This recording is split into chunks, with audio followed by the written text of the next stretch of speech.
This week on This is America and the World, we begin our two-part conversation with the renowned political scientist Zbigniew Brzezinski. Dr. Brzezinski formerly served as the National Security Advisor for President Jimmy Carter and has remained a source of political advice and wisdom in Washington for decades. Currently, Dr. Brzezinski is a senior research professor of international relations at the School of Advanced International Studies at Johns Hopkins University. He also serves as counselor and trustee at the Center for Strategic and International Studies. Doctor, it is so good to have you sitting down with me once again. It's nice to be back. When you're looking at the world today, what are you seeing? I can give you a long answer or a short answer. You can have either one. Well, maybe you can have both. Short, it's a mess. Long, it's going to be a longish mess.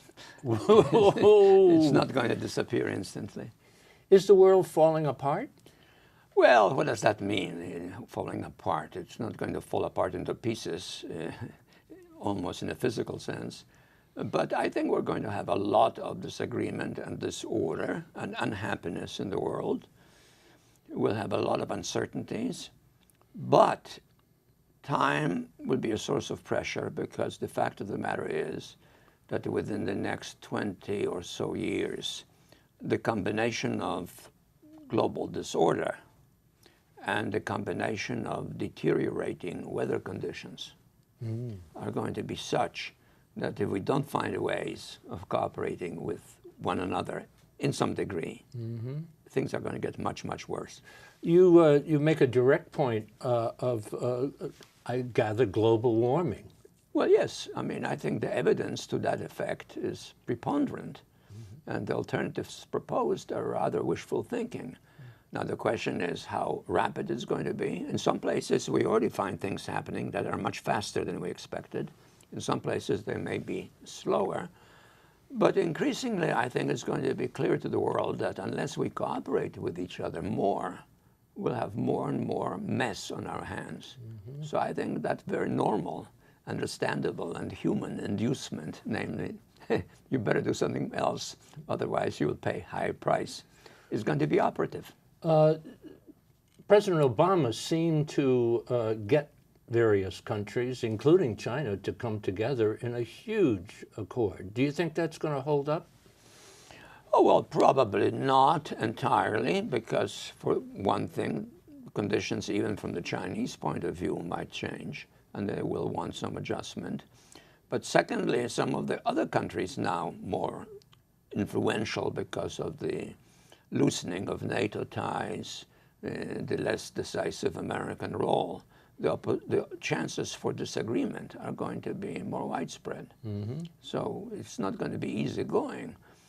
But I don't see the world simply disintegrating massively in some sort of a horrible set of events, but more deteriorating, more helpless, more worried, more easily susceptible to periodic violence here or there, not necessarily everywhere.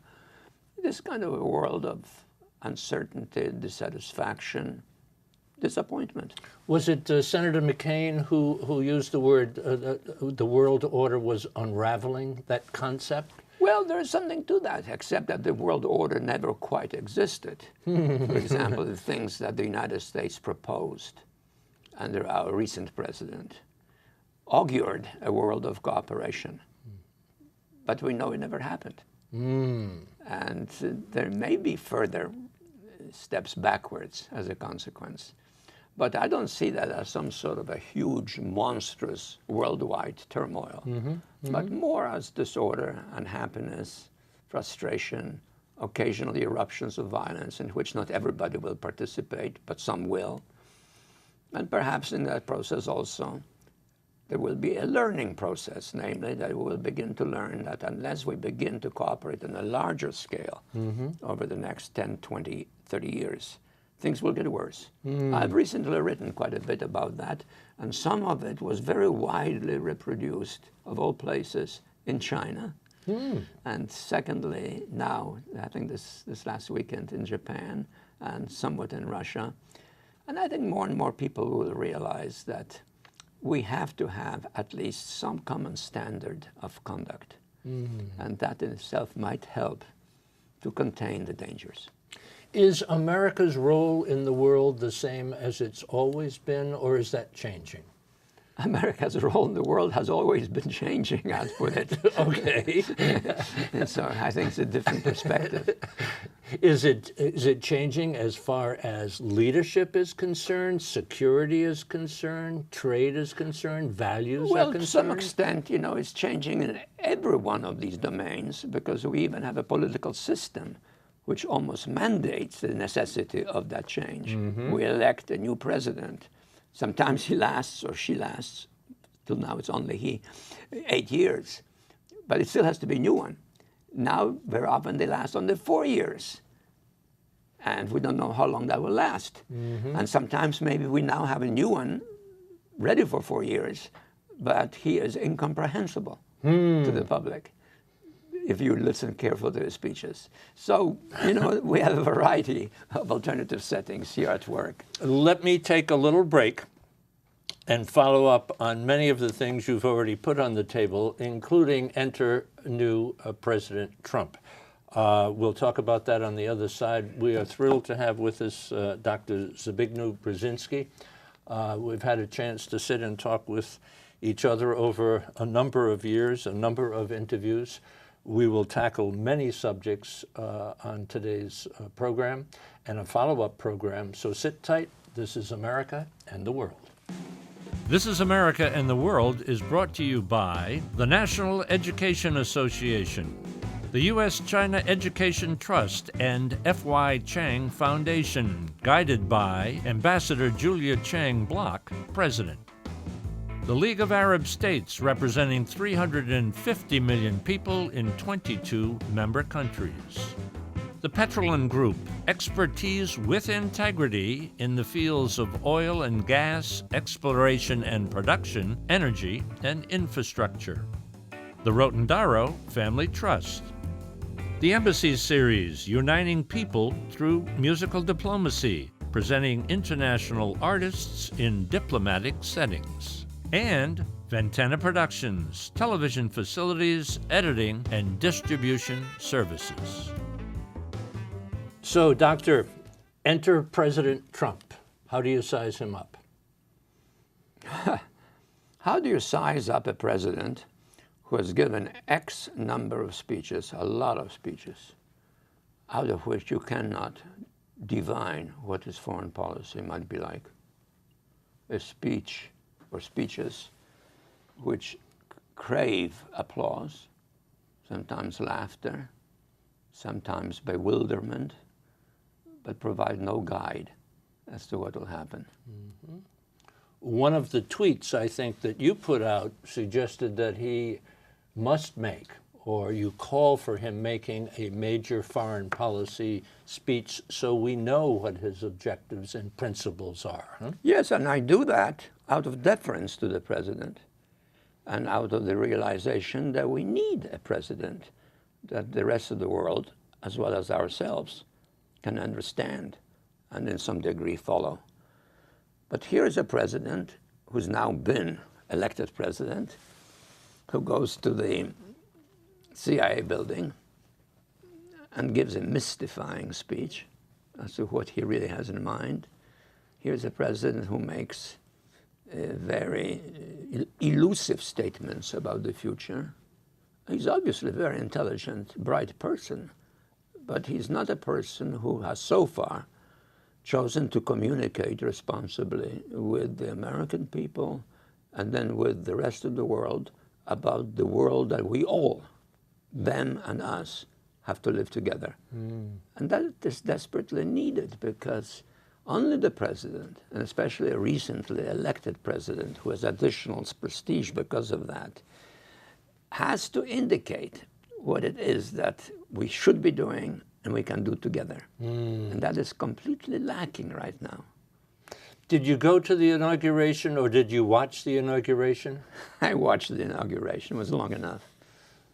What were your feelings as you were watching President Trump give his speech? Well, a little bit of what I've just said to you, namely feeling that this is a historic moment, an important moment, a moment of triumph that he deserves to be recognized, whether one liked it or not.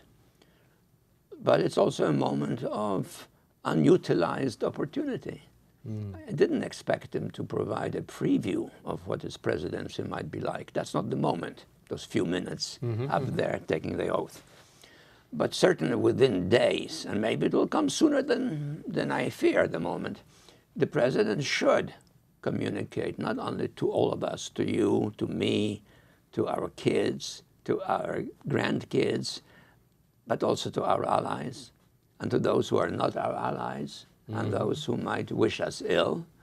What is it that the United States stands for? What is it that the United States proposes to cooperate with others about? How will we conduct ourselves? What are the intolerables that could emerge on the scene? What are the things that some of us, or perhaps even in some circumstances, all of us can do together? These are the kind of things one yearns to hear. Is he capable of doing so? Well, I think he has demonstrated by his spontaneous comments that that probably is not the case. But he has certainly the intelligence to recruit some very good people, to address some very opinionated people, some of whom agree with him, some of whom disagree with him, and then on that basis calculate what would be best for this country, consult at the same time with our friends so that they're with us, and at the same time warn those who are not with us that they better not stand in our way because these are vital interests.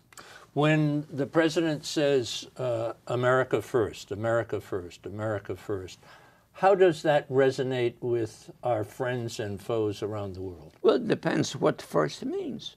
It first means that America is dedicated to stability, to cooperation, to respect of the law, to intolerance for brutality, seizure of territory, or perhaps even worse than that, serious threats of world war. Then, of course, one's reaction to it varies, as the case may be. And I think we haven't had that kind of a dialogue based on facts, on history, on geography, as things that we have to take into account, so that the public in the world, not just our own, would understand that here is a leader, potentially for all of us, at least in part, and leading a country that is the most powerful and is prepared to extend its hand and work with others if they're willing to work with us. These are the kinds of messages and symbols that I hope the president will demonstrate. I have to add, in all fairness to him, he's only been president for 2 days. So if he doesn't do anything the next 10 days or so, I won't be alarmed. But if time goes on, in the meantime, he has new appointees whose views in some cases can be questionable. Then I think one has the right to wonder, well, where are we going? Where are we headed? Why isn't the president doing what he should be doing, which is providing the overall historically significant leadership for this country at a time of great confusion and disorder? What does that word leadership mean to you? It means inspiration, it means conviction, it means a credible sense of direction. It means also sacrifice. It means also calling others to be with us and to share with us some of the dangers, but also some of the benefits of standing together. All of these things packaged together in a credible, sincere fashion. We're going to talk a little bit about Russia in a few minutes and China in a couple of minutes. I want to talk about Europe right now. There seems to be, and the West, I guess, as we call it, a shift to the right. Does that scare you? Does that concern you? You know, I'm not sure that I agree it means a shift to the right. I think it means more a fragmentation and a shift to particular national interests and they're not all the same. But to classify it as right, I'm not so sure that I would understand what it really means in this present context. I don't think the question of right or left is really yet involved on some grand scale. And if it is involved, it tends to be involved more usually within a specific country only, but not as a kind of a trans-European wave. But you look at Poland, you look at Britain, you look at Austria, you look at France. Doesn't that signify a more conservative? Well, it shows a much more diversified internal outlook, but it varies from country to country depending on its needs. Things that might look conservative, let's say from the standpoint of Poland, still look very differently when compared to the internal conditions from the standpoint of England. So it's very hard to generalize in this right-left sense. But yes, you're right that there is a growing degree of dissatisfaction with the status quo and a growing inclination to try to find alternative formulas. I was trying to take President Trump's message and reduce it to the simplest form. And I came up with jobs and security and respect. I guess I'd put those three together, jobs, security, and respect. That could apply to any of these countries. Sure, huh? it could, but also money. Money? You didn't mention money. Well, But, you know. doesn't that come up with jobs or money? Not necessarily. You can So be tell working. me, huh? You can be working your ass off in a coal mine and not, and not exactly not making much money? Much money. No, I think you have to have a more comprehensive view. You either do it because they have no choice and they can starve and suffer and still work, and then call that right wing.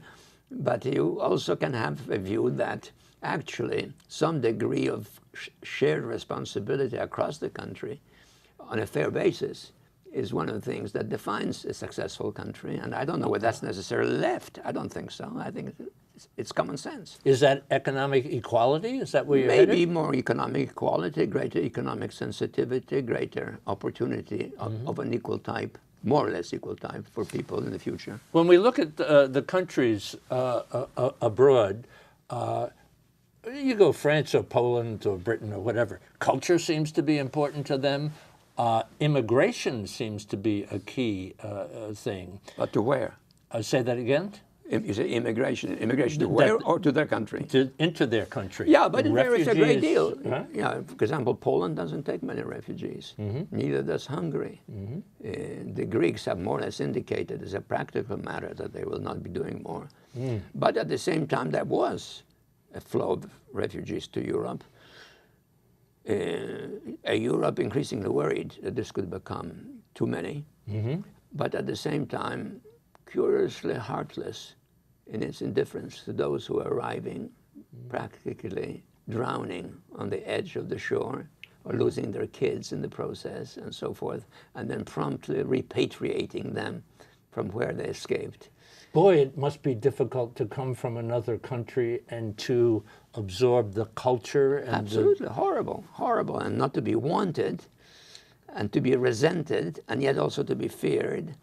And also to be oneself fearful and resentful that others haven't held out their hands. But let's face it, human beings are still not very generous. Does the refugee, or has the refugee crisis threatened the EU in any way? Well, it certainly strained it, no doubt about it. I think you have an important point here. It strained it, and different countries began to impose different limits, different range of opportunities and so forth. And to some extent, they're merited, they're justified in doing that, because not to do so is to then precipitate internal conflicts that over time can become very damaging, very destructive. How will this impact Merkel's run one more time to head of Germany? You know, I'm biased, first of all. I think she's very good, and she's a source of stability in a country which must be stable if Europe is to be stable because of its geographical location. Is she standing alone right now? Standing sort of not alone, but ahead of everybody else in terms of accountability for European success or survival, because she takes a broad view of Europe's future and of its moral obligations. So I'm leading up to a very simple point, namely, I'm very much for her re-election. Mm-hmm. And if we re-elect her, we don't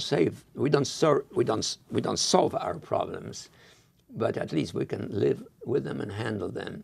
If she fails, I think our problems will probably much more rapidly get out of hand. Mm. She and President Obama were good buddies, weren't they?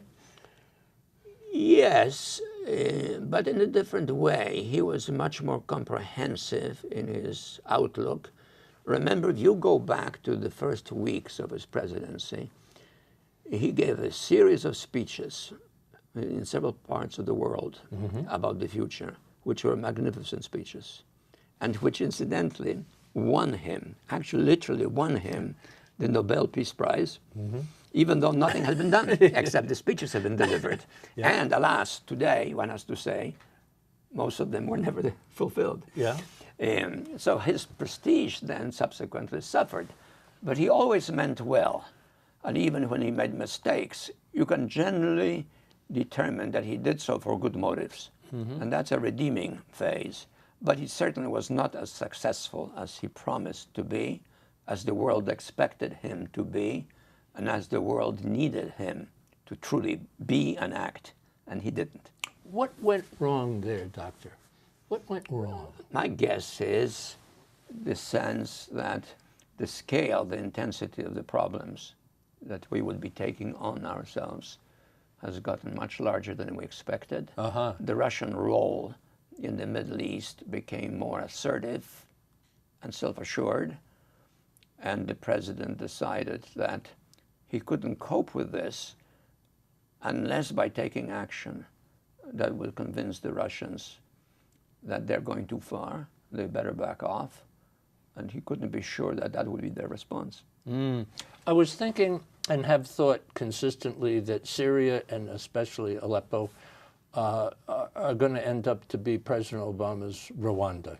You know, just was there a course that he might have taken? Well, there's a course he might have taken, but I cannot argue persuasively or even with great conviction that would have worked. Namely, when the Russians started bombing, helping the government to literally destroy hundreds of thousands of people in the process. If maybe one or two or three of the Russian bombers never came back, maybe they would ask themselves, we better not continue this. And don't forget, the geopolitical situation was that the Russian bombers were operating from nearby but very vulnerable bases. The ships that came to help had to go through the Strait of Dardanelles and through a space that Russia does not control.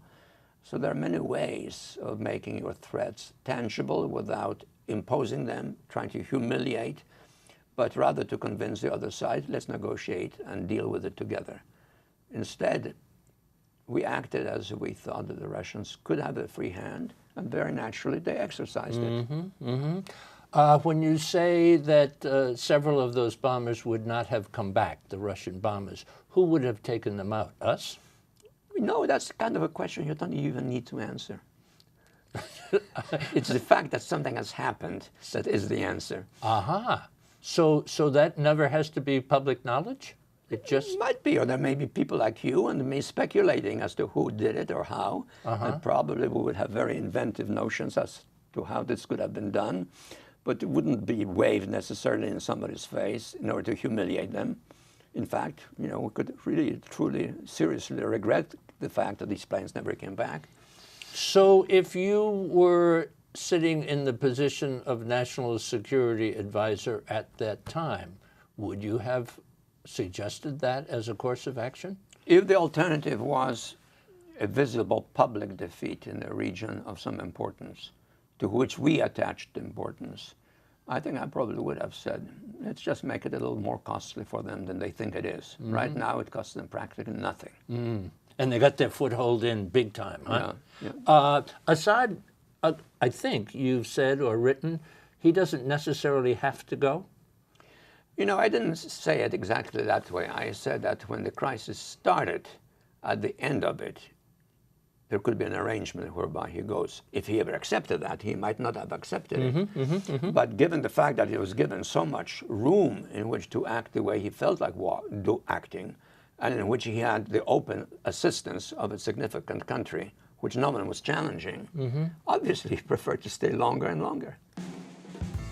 For information about This Is America and the World, and to watch all of our programs, visit our website, thisisamerica.net, and look for us on Facebook and Twitter. You can now listen to all of our ambassador interviews on our new podcast, the Ambassador Series. It's available on our website and iTunes. This is America and the World is brought to you by the National Education Association, the U.S.-China Education Trust, and F.Y. Chang Foundation, guided by Ambassador Julia Chang Block, President. The League of Arab States, representing 350 million people in 22 member countries. The Petrolin Group, expertise with integrity in the fields of oil and gas, exploration and production, energy, and infrastructure. The Rotendaro Family Trust. The Embassy Series, uniting people through musical diplomacy, presenting international artists in diplomatic settings. And Ventana Productions, television facilities, editing, and distribution services.